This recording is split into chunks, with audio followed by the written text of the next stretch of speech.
Ya, biasanya Bapak Gembala ya, minggu pertama memang direncanakan Bapak Gembala seharusnya pelayanan di Lumajang. Ya, setiap minggu pertama ini kita dari Praksa ini melayani dua gereja yang pasti, Jember, Bekasi Winarto, dan Lumajang. Lumajang beberapa kali Manuel, dan 2 bulan ini Situbondo minta Bapak Gembala, jadi Bapak Gembala tidak jadi ke Lumajang, Manuel ke Lumajang, Bapak Gembala ke Situbondo. Ini kalau di Situbondo cuma sore aja, di Lumajang itu pagi sore. Dan saya sudah mempersiapkan untuk di tempat ini ya, karena rencananya Bapak Gembala di Lumajang pagi sore. Ya, mari kita akan sama-sama mendengarkan kebenaran firman Tuhan. Pagi hari ini saya beri judul peduli sampah. Ya.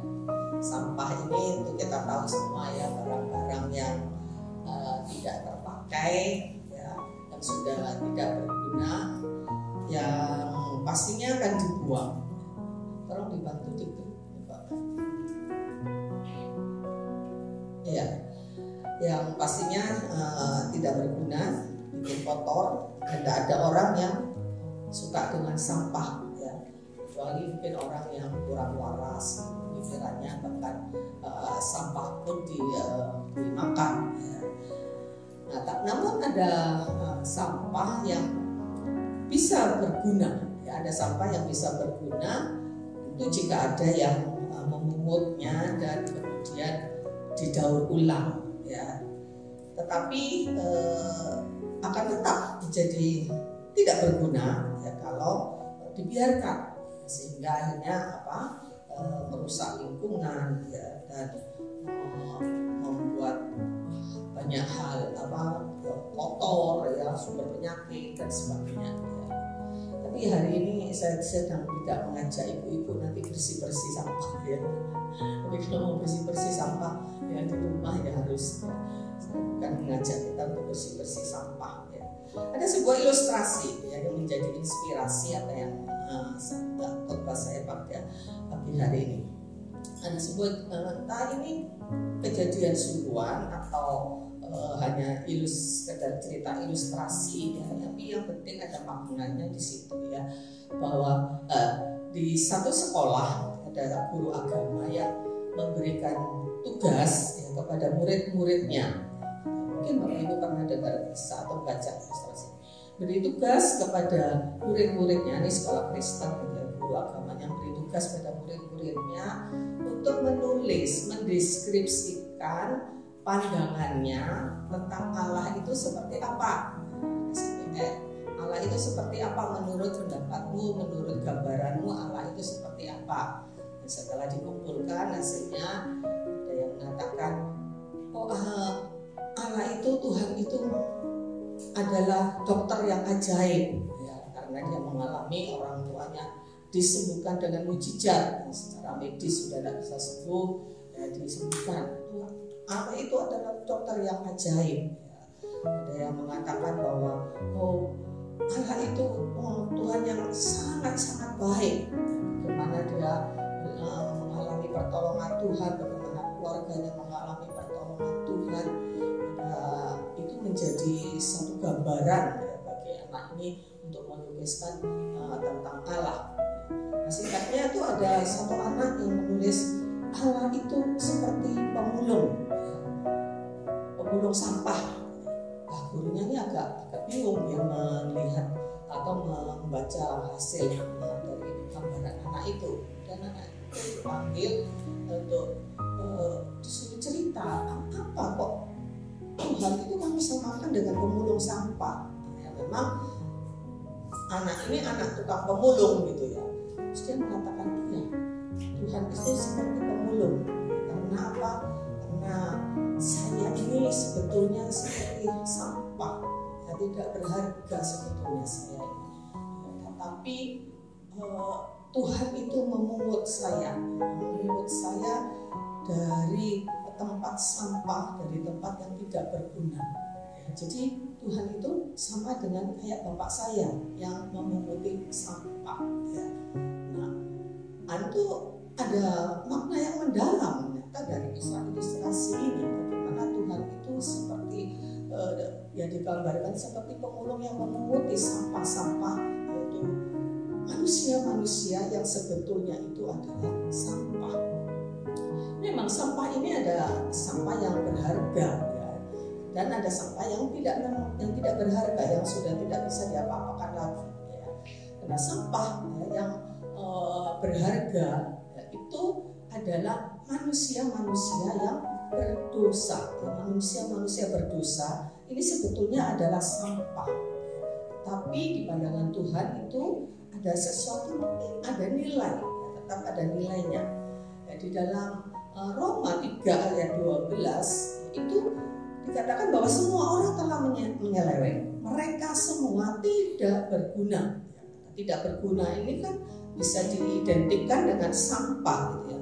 Tidak ada yang berbuat baik, seorang pun tidak. Jadi karena di bawah kuasa dosa, akhirnya manusia itu menjadi seperti sampah karena tidak lagi berguna. Di Roma 3 ayat yang sebelumnya 9 dikatakan, jadi bagaimana? Adakah kita mempunyai kelebihan daripada orang lain? Sama sekali tidak. Sebab di atas telah kita tuntut baik orang Yahudi maupun orang Yunani bahwa mereka semua berada di bawah kuasa dosa. Ayat yang ke-23, karena semua orang telah berbuat dosa dan sudah kehilangan kemuliaan Allah. Jadi tidak ada nilai ilahi di dalam manusia itu. Yang manusia awal itu diciptakan oleh Allah. Berarti ada satu pihak ilahi yang menciptakan, dan tentu sesuatu yang berharga. Kalau Allah yang maha kuasa, Allah yang dahsyat itu yang menciptakan sesuatu, pasti sesuatu itu berharga. Karena penciptanya adalah pencipta yang sungguh-sungguh luar biasa, yang sungguh-sungguh memiliki kedahsyatan, memiliki kemuliaan, dan ciptaannya tentu adalah sesuatu yang berharga. Namun dikatakan karena semua orang telah berbuat dosa, maka sudah kehilangan kemuliaan Allah. Kan di Roma 7 ayat 24 Rasul Paulus itu mengatakan, aku ini manusia celaka. Ya, apa? Ketika dia menjadi tawanan hukum dosa, sehingga dia menjadi merasa tidak berharga. Ya. Jadi dosa itu sebetulnya adalah sampah yang mengotori hidup manusia, membuat manusia ini tercemar sehingga tidak punya nilai di hadapan Allah karena sudah kehilangan kemuliaan Allah. Itu dosa.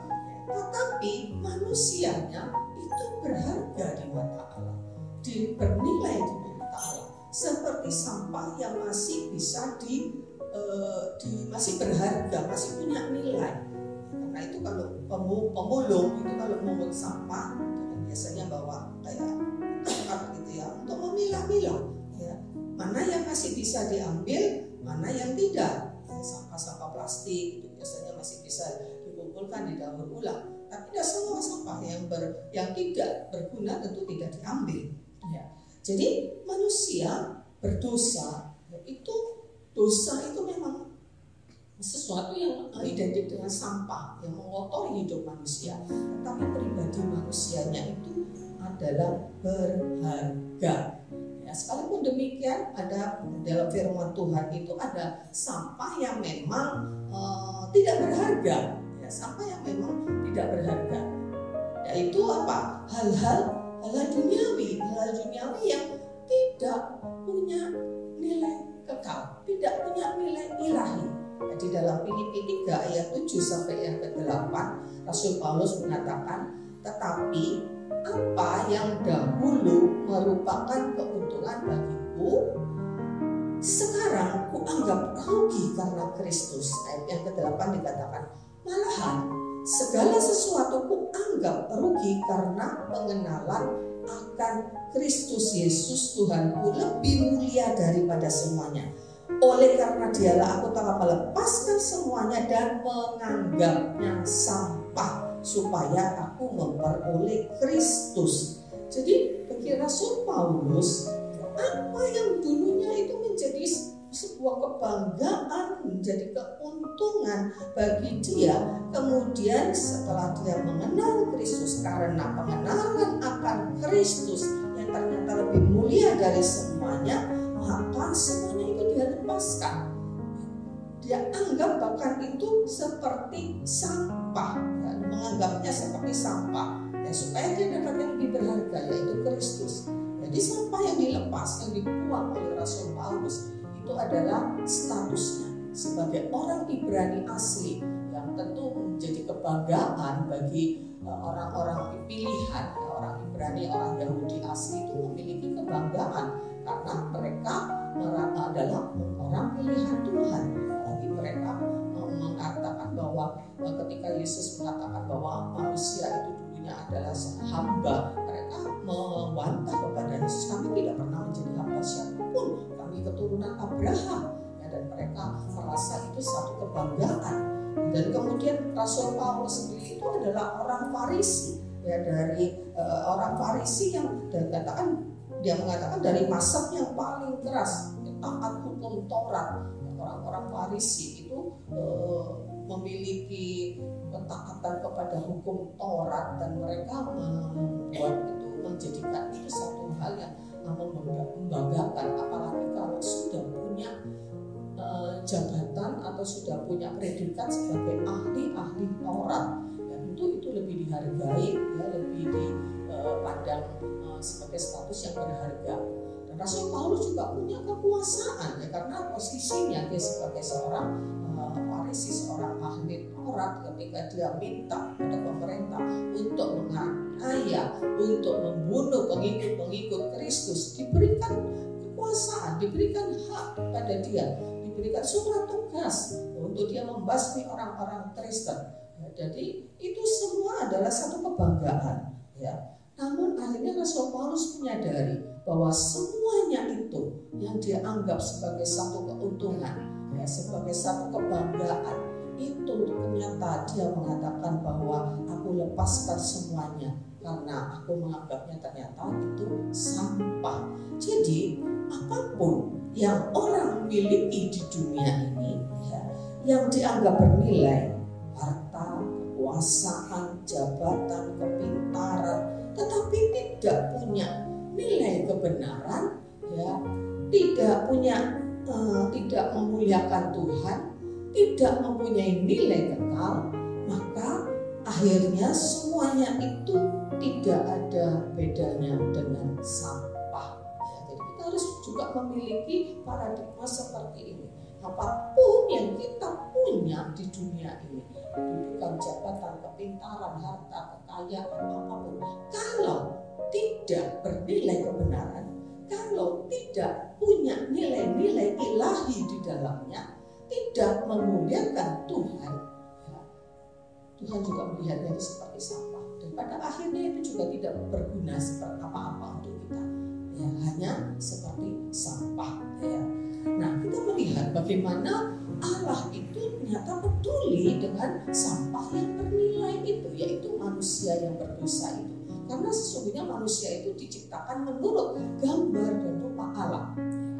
Dan itu menjadi orang itu menjadi orang ciptaan Tuhan, Adam dan Hawa, itu sangat berharga di mata Tuhan. Sangat berharga, diciptakan segambar dan serupa dengan dirinya. Karena itu sesuatu yang sangat mulia, ya, karena itulah, ya, Allah memandang manusia, ya, bagaimanapun manusia itu telah kehilangan kemuliaan Allah, yang tetap manusia itu berharga di mata Allah, ya. Gambar dan rupa Allah tentu tidak hilang sepenuhnya, ya, dari manusia. Kita lihat semua orang yang di luar Kristen sana juga masih punya nilai-nilai kebaikan, ya, nilai-nilai kemurahan hati. Ada yang punya kemurahan hati yang luar biasa, ada yang punya kasih yang luar biasa, ya. Tapi tetap secara hakikat mereka adalah orang berdosa, dan Allah peduli dengan itu. Karena itu Allah bertindak. Allah bertindak, Allah tidak berdiam diri, ya, karena apa? Karena kasihnya yang besar, ya. Nah, jadi Allah itu bertindak, ya, dengan dasar kasihnya itu. Bagaimana tindakan Allah, ya, dengan kasihnya yang besar itu, dan itu baliknya kok sampai di situ sebelumnya.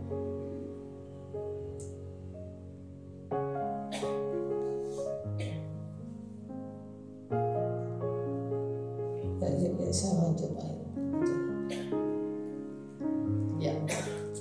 ya, memang itu kerinduan Allah ya, untuk mengembalikan keberhargaan manusia ya, karena itu Allah itu bertindak ya, Allah itu bertindak dengan dasar kasihnya. Allah itu bertindak.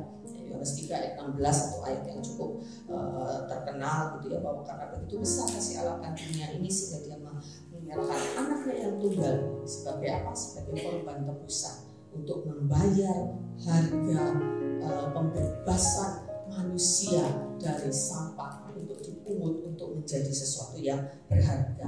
Dan Allah berkarya. Karya keselamatan Allah itu apa? Yang pertama, Yesus dijadikan korban penyelamatan.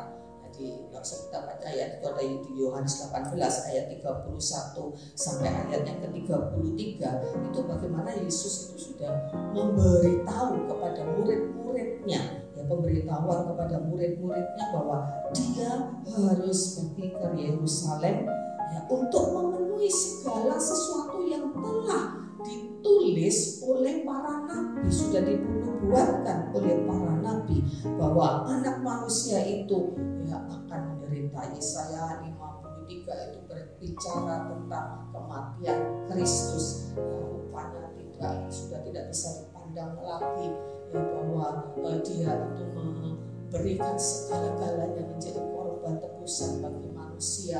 Tubuhnya didera, dianiaya, dan Yesus sudah menyampaikan itu kepada murid-muridnya.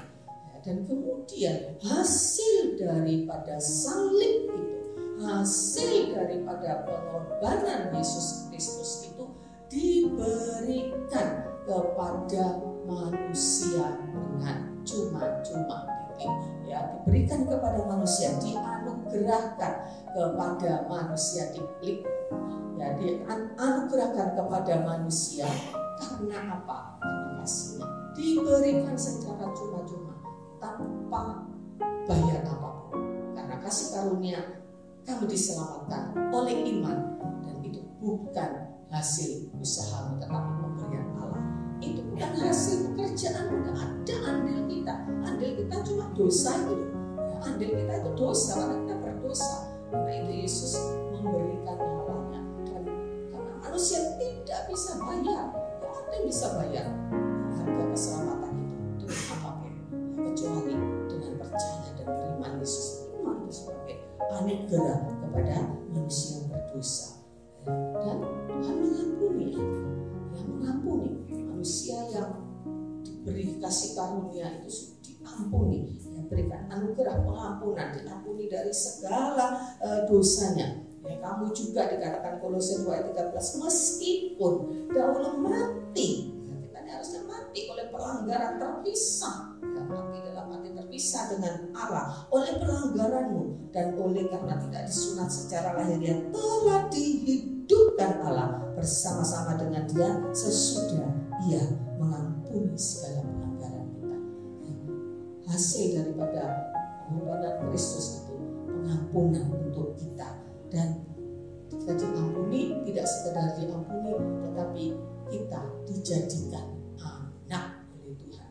Ya, Dia menjadikan kita anak.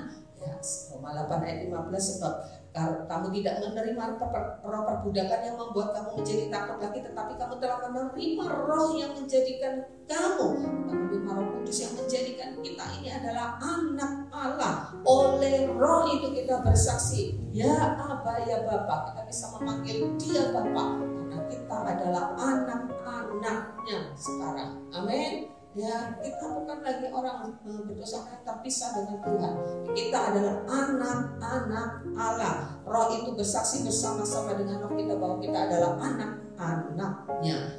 Kita tidak adalah anak-anaknya. Ini jangan Bapak Ibu anggap ya sudah sambil lalu, kita tidak pernah merasakan kebesaran Tuhan. Aduh, Tuhan, saya ini anakmu. Adakah kita merasa begitu? Apa ya, begitu antusias, begitu merasa berharga, begitu merasa senang, begitu merasa bersyukur. adakah rasa itu di dalam hati kita?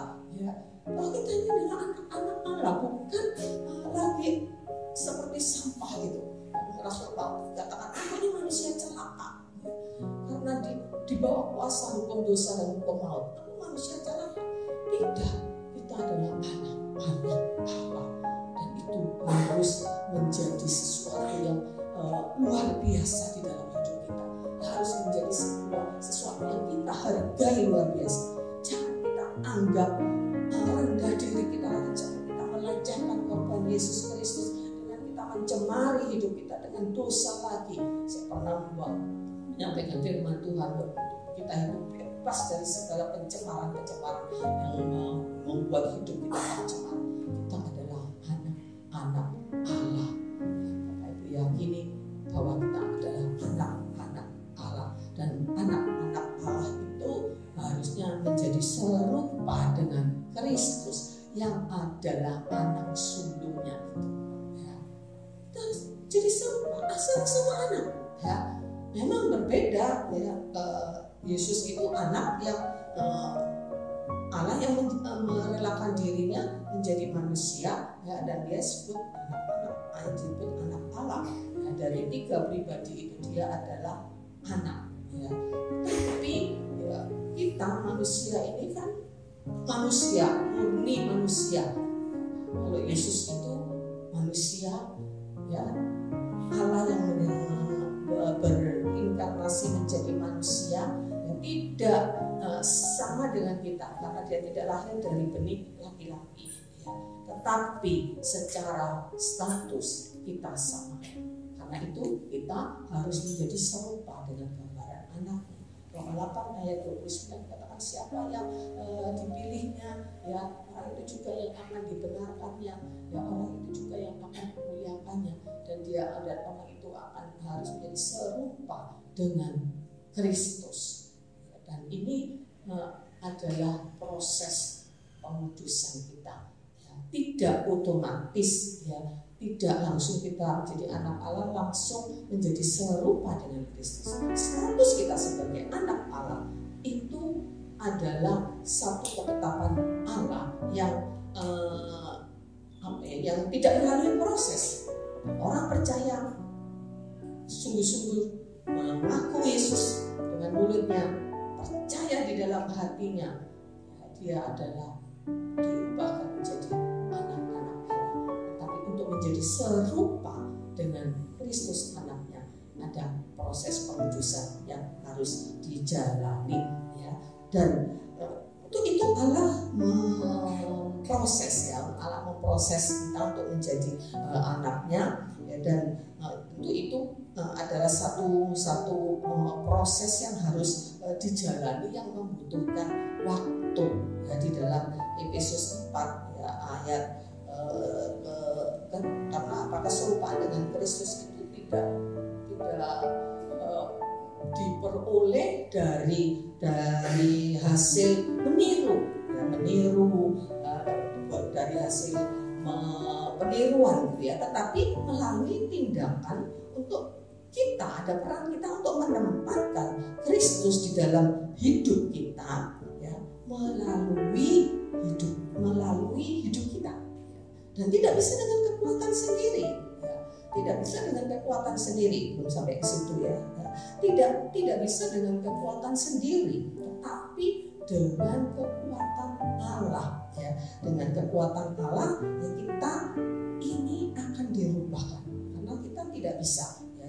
Dan kita percaya Allah itu tidak pernah gagal, ya. Kita tidak mungkin bisa dengan kekuatan sendiri. Allah turut bekerja di dalam proses pengudusan ini. Filipi 2 ayat yang ke-13, Filipi 2 ayat yang ke-13, karena Allah lah yang mengerjakan di dalam kamu baik kemauan maupun pekerjaan menurut kerelaan kehendaknya. Jadi Allah itu yang turut bekerja, mengerjakan di dalam kamu baik kemauan maupun pekerjaan, ya, menurut kehendak Allah, ya. Jadi, ya, inilah memang, ya, peran manusia, ya, ini peran manusia, ya. bahwa manusia itu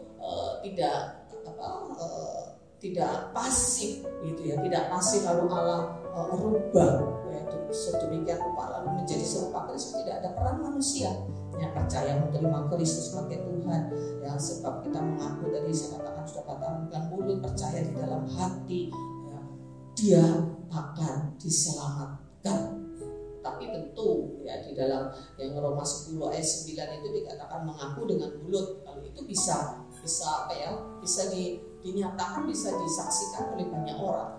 Tapi percaya di dalam hati ya, percaya dalam hati itu cuma Tuhan yang bisa melihat hati. Jadi percaya di dalam hati itu hanya Tuhan yang bisa melihat seperti apa percayanya ya. Ada banyak orang yang menjadi pengikut Kristus ya, hanya demi mujizat dan demi peran ya, itu Yesus sendiri yang mengatakan, ketika orang banyak mencari Yesus, kamu mencari aku ya, bukan karena kamu melihat mengenal aku, mengapa aku bisa melakukan mujizat, tidak, tetapi karena kamu ingin menjadi kenyang ya.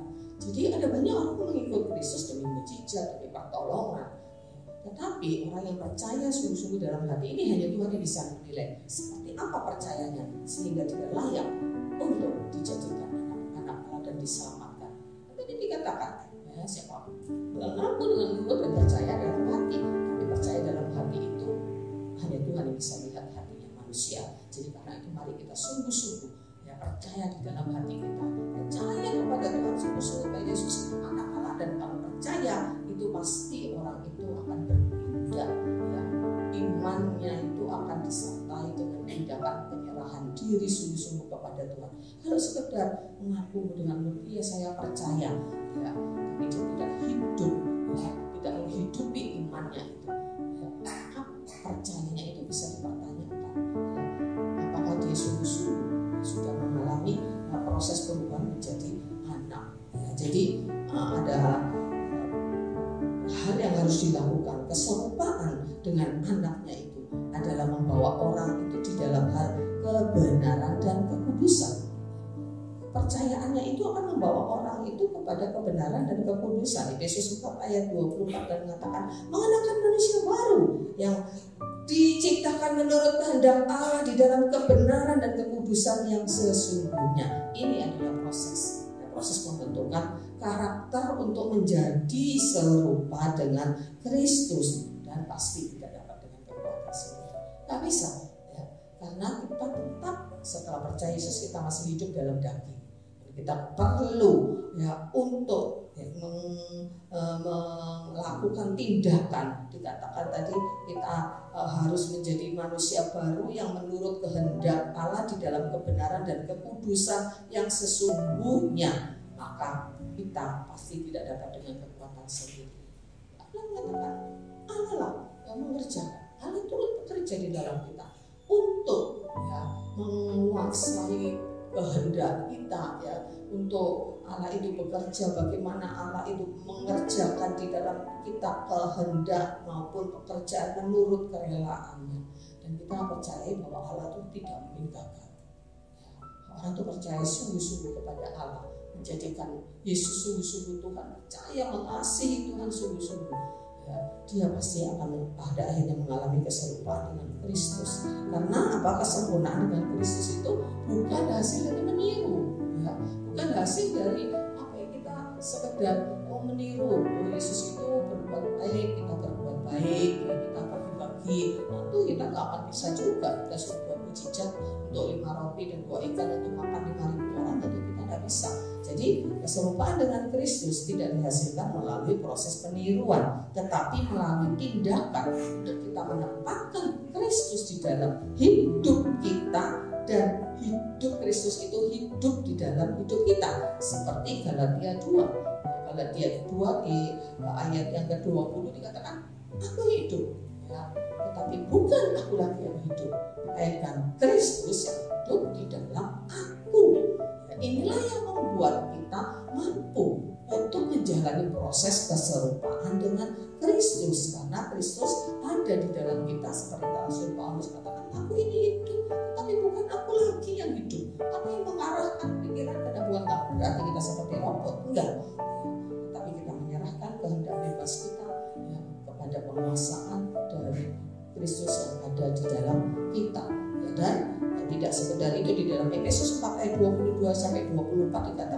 bahwa ini adalah tindakan-tindakan orang percaya. Karena kita harus berperan ya di dalam proses pengudusan ini. Ada peran penting manusia ya. Allah tidak langsung menjadikan bim salah bim celing kita menjadi serupa dengan Kristus. Dikatakan bahwa ini adalah tindakan orang percaya, yaitu bahwa kamu berhubung dengan kehidupan kami yang dahulu harus menanggalkan manusia lama. Kita harus menanggalkan manusia lama kita, kehidupan yang berdosa, kebiasaan yang salah dan yang menemui ya kebinasaan. Manusia lama itu menemui kebinasaan oleh nafsunya yang menyesatkan. Jadi kebinasaan ujungnya kalau orang itu tidak meninggalkan manusia lama itu. Karena itu manusia lama itu harus ditinggalkan supaya kamu dibaharui di dalam roh dan pikiranmu. Ini yang pertama harus dibaharui. Roh kita ini pasti dibaharui oleh Tuhan. Ya, kita dilahirkan baru. Itu proses kelahiran baru, yaitu menjadikan yang merubah hakikat kita menjadi anak-anak Allah, menjadi orang benar. Itu karena roh kita dijadikan baru, dilahirkan kembali ya, oleh firman itu. Kita percaya kepada firman Allah, maka roh kita itu mengalami pembaharuan, dibaharui total roh kita ya. Tetapi pikiran itu adalah usaha kita, kehendak, keinginan itu adalah usaha kita.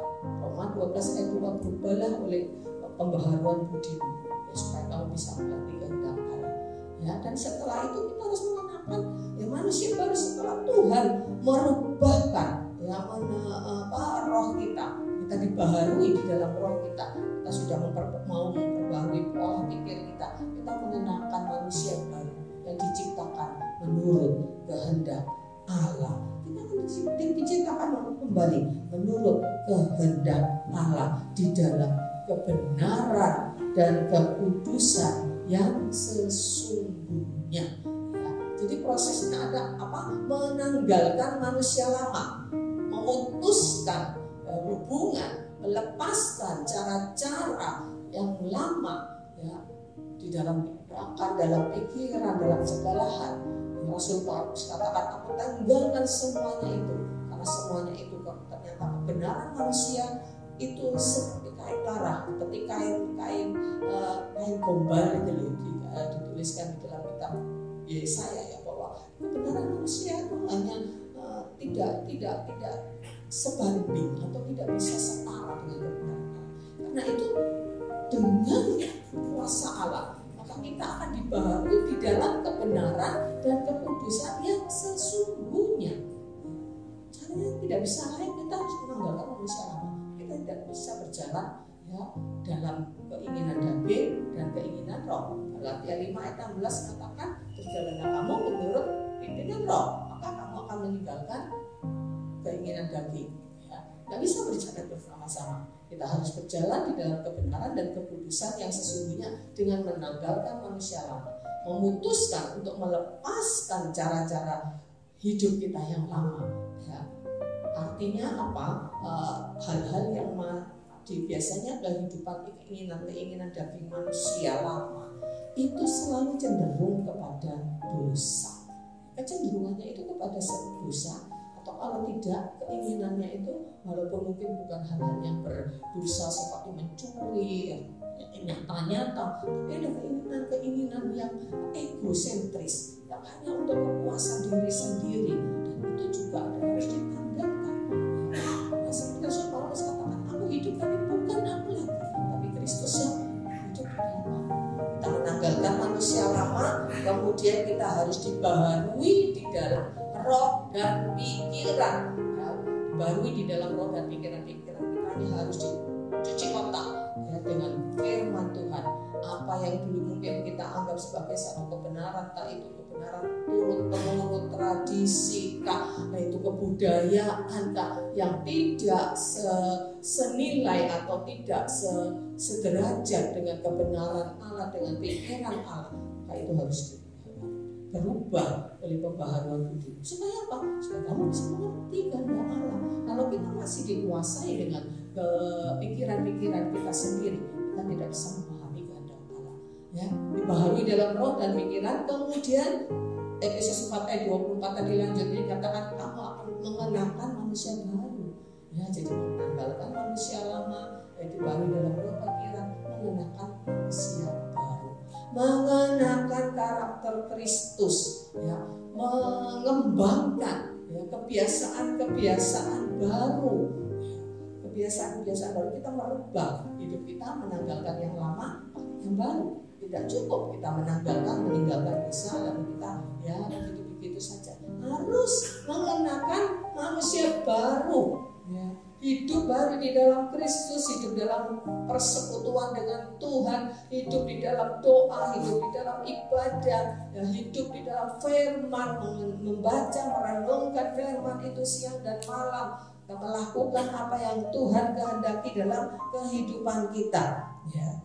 Dan kita akan melewati proses demi proses, dan dalam proses itu Allah tidak hanya memakai firman Tuhan ya untuk merubah kita, ya.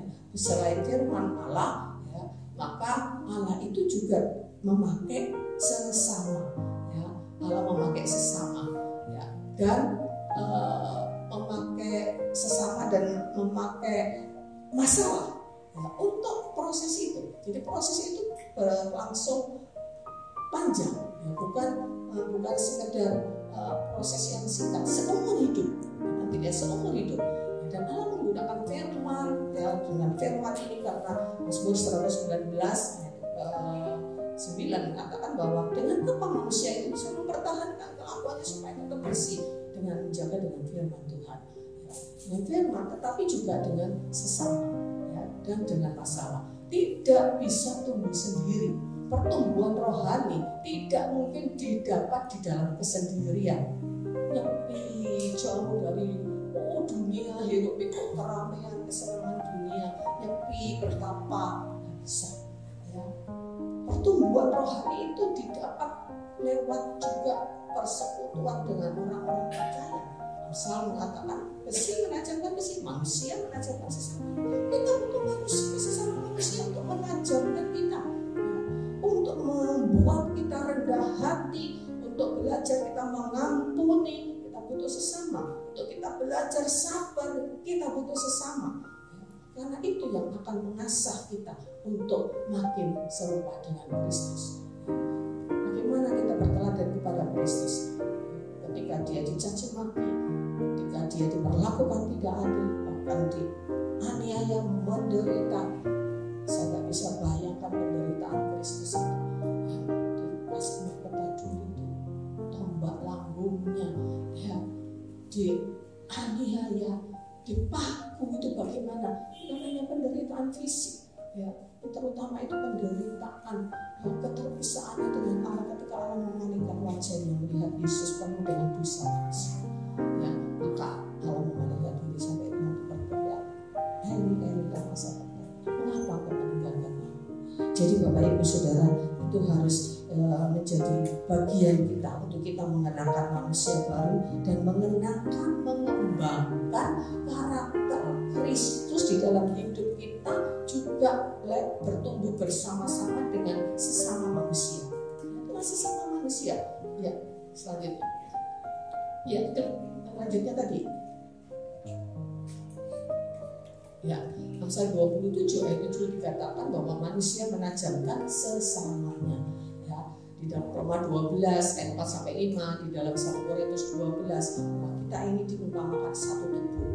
Ya, ada tangan Kristus kepala, ada tangan, ada kaki, ya, dan semuanya dibutuhkan. Sampai bagian tubuh kita yang paling sepertinya paling sederhana, mungkin paling sepele, ya, itu semua berguna.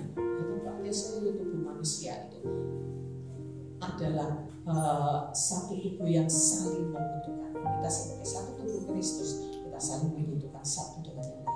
Jangan hidup sendiri. Itulah perlunya kita berkomunitas, ya, untuk itu bisa belajar bagaimana belajar mengampuni. Karena kita tidak pernah berhubungan bersama, tidak pernah ada orang yang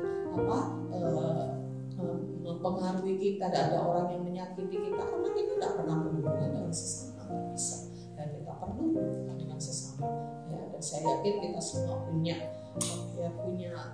circle, punya komunitas, ya, di pekerjaan, ya, di lingkungan keluarga, dengan sesama teman, ada banyak-banyak teman kita ya, dan bagaimana kita harus menjalani proses itu. Juga persoalan ya, persoalan itu dipakai Tuhan ya untuk menajamkan kita ya, untuk membuat kita itu semakin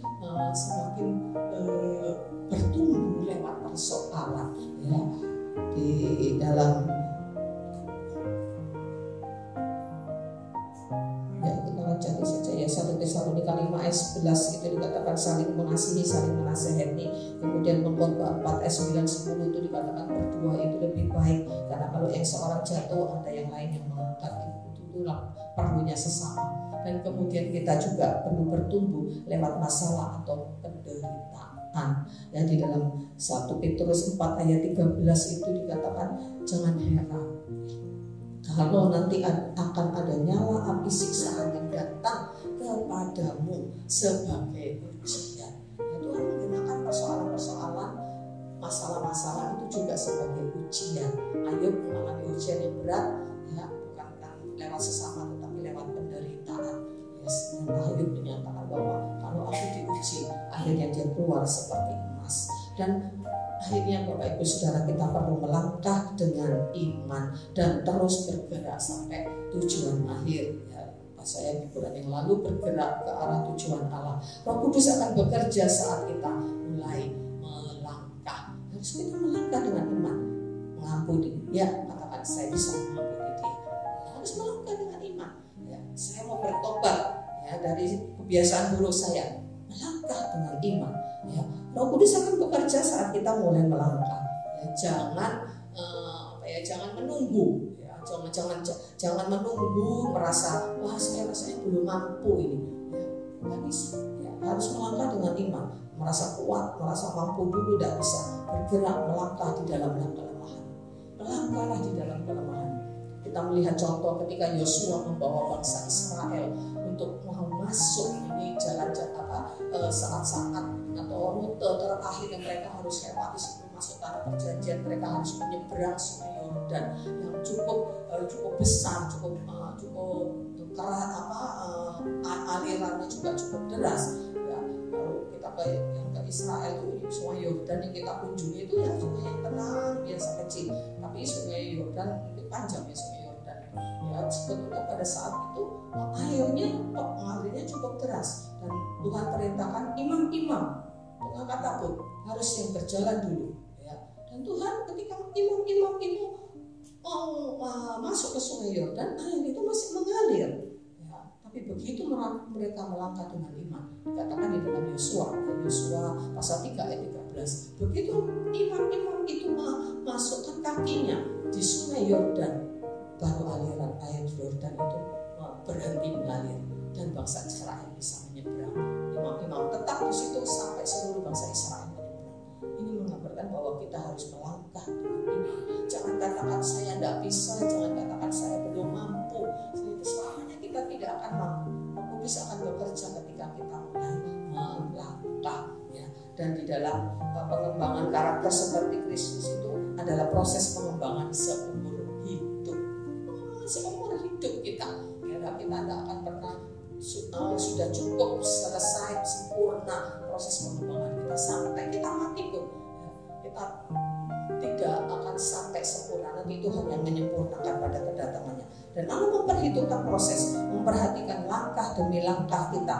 Nah, dan Dia terus memperhatikan langkah-langkah orang yang hidupnya berkenan. Kalau ia jatuh, dia tidak akan sampai tergeletak. Kita bisa jatuh. Kita bisa jatuh, berupaya semaksimal mungkin menggapai titik yang tertinggi. Harus berupaya semaksimal mungkin menggapai titik yang tertinggi. Ya, kita bisa jatuh, tapi orang benar itu 7 kali jatuh, 7 kali dia bangkit. Jangan katakan ya sudahlah, saya ini ya sudah kayak begini, ya sudahlah. Ya raja tidak, kita harus berusaha terus lebih baik. Dan Tuhan yang akan menyempurnakan pada hari kedatangannya. Tuhan akan menyempurnakan. Ibrani 12 ayat 2. Dia yang akan memimpin kita lewat penderitaan. Dia yang akan membawa kita kepada kesempurnaan itu. Ya, jadi kalau dikatakan Matius 5 ayat 8, dapat kamu sempurna seperti Bapakmu di surga, Bapakmu di surga sempurna. Kesempurnaan seperti apa? Ya, tidak mungkin kita capai di dunia ini.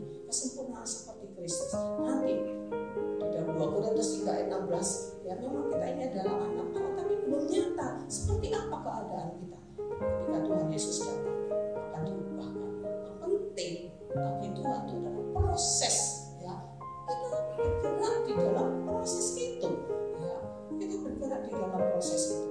Kalau kita tidak membangun diri kita sedemikian rupa, ya, akhirnya kita akan menjadi orang-orang yang Tuhan selamatkan.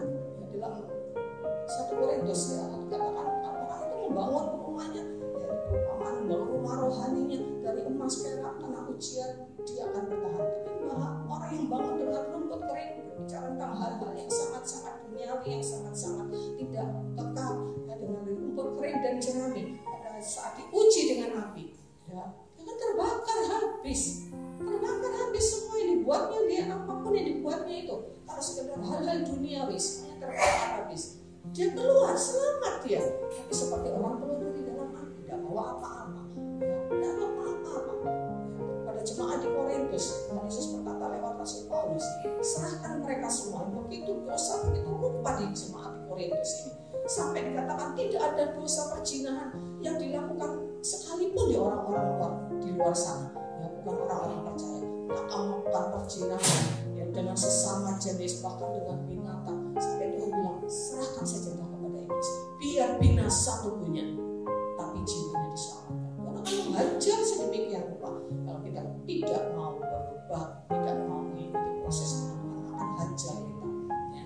Tapi dalam-dalamnya kita jatuh, kita akan jatuh di tangan Allah yang lebih dalam untuk menopang kita. Karena itu dalam Mazmur 37 dikatakan, sekalipun dia jatuh, dia tidak akan sampai tergeletak, karena ada tangan Allah yang menopang kita. Ya, di dalam 1 Yohanes 3 ayat 2, saudara-saudaraku yang kekasih, sekarang kita adalah anak-anak Allah, tetapi belum nyata apa keadaan kita kelak, akan tetapi kita tahu bahwa apabila Kristus menyatakan dirinya, kita akan menjadi sama seperti dia, sebab kita akan melihat dia dalam keadaan yang sebenarnya. Jadi ini adalah proses pengudusan, proses daur ulang kita, ya, dari sebagai sampah untuk menjadi orang-orang yang berharga di hadapan Tuhan. Ayat yang terakhir kita akan baca dari kitab Nabi Zakaria pasal yang ke-9 ayat yang ke-16. Allah mereka akan menyelamatkan mereka pada hari itu seperti kawanan domba umatnya. Sungguh mereka seperti permata-permata mahkota yang berkilat-kilat. Demikianlah mereka di tangan Tuhan. Ini berbicara tentang kemuliaan bangsa Israel, ya, yang Tuhan tetap akan menyelamatkan mereka, bahkan mereka akan menjadi seperti permata-permata yang indah berkilat-kilat di hadapan Tuhan. Mari kita sampah-sampah ini, ya, yang sudah Tuhan pungut, ya, nanti kita ikuti prosesnya, dan pada akhirnya kita akan menjadi seperti permata-permata yang indah. Amin, Bapak Ibu Saudara. Mau jadi permata yang indah atau mau jadi tetap sampah, ya? Kita akan menjadi permata-permata yang indah, tapi harus melalui proses daur ulang itu tadi, ya, ikuti prosesnya. Pada akhirnya kita keluar seperti emas, seperti Ayub berani bersaksi tentang dirinya, aku diuji, aku akan keluar seperti emas. Ya, mari Bapak Ibu Saudara yang kasih Tuhan, melangkahlah dengan iman. Jangan katakan tidak bisa, saya tidak bisa, sabar, saya tidak bisa ngampuni dia. Ya, jangan katakan saya tidak bisa lepas dari dosa ini. Langkah dalam iman. Tuhan akan menyempurnakan proses itu. Kalau kita tetap simpan dosa, maka kita tidak akan pernah, Tuhan tidak akan bisa bekerja sepenuhnya di dalam kehidupan kita. Jadi mari kita menjadi bejana-bejana yang indah yang akan diproses oleh Tuhan, untuk kita menjadi serupa dengan Kristus. Dari sampah kita menjadi mutiara-mutiara yang Warta Jemaat. Mari seluruh jemaat bergabung dalam komunitas sel untuk bertumbuh bersama-sama, belajar dan saling berbagi. Untuk penempatan komsel dapat menghubungi Bapak Gembala. Ibadah wanita hari Rabu pukul 5 sore di gereja. Ibadah doa dan komunitas doa pelayan Tuhan hari Jumat pukul 6 sore. Ibadah raya pertama pukul 6:30 pagi, sekolah minggu dan remaja, pukul 8:30 pagi. Ibadah raya kedua pukul 4 sore.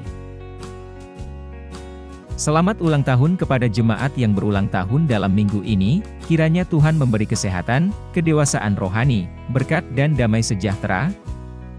Tanggal 23 Desember akan diadakan retret KDP dan ada evaluasi pelayanan gereja.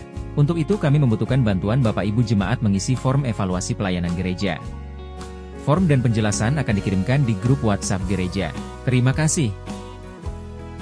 Bapak Ibu diberi kesempatan memberi persembahan khusus sebagai ungkapan syukur akhir tahun 2024 dan mengawali tahun 2025. Pendalaman Alkitab hari Senin pukul 5 sore, mari jemaat dapat hadir untuk belajar, menambah pengetahuan, dan memperdalam iman. Sampai jumpa hari Senin. Tuhan Yesus memberkati.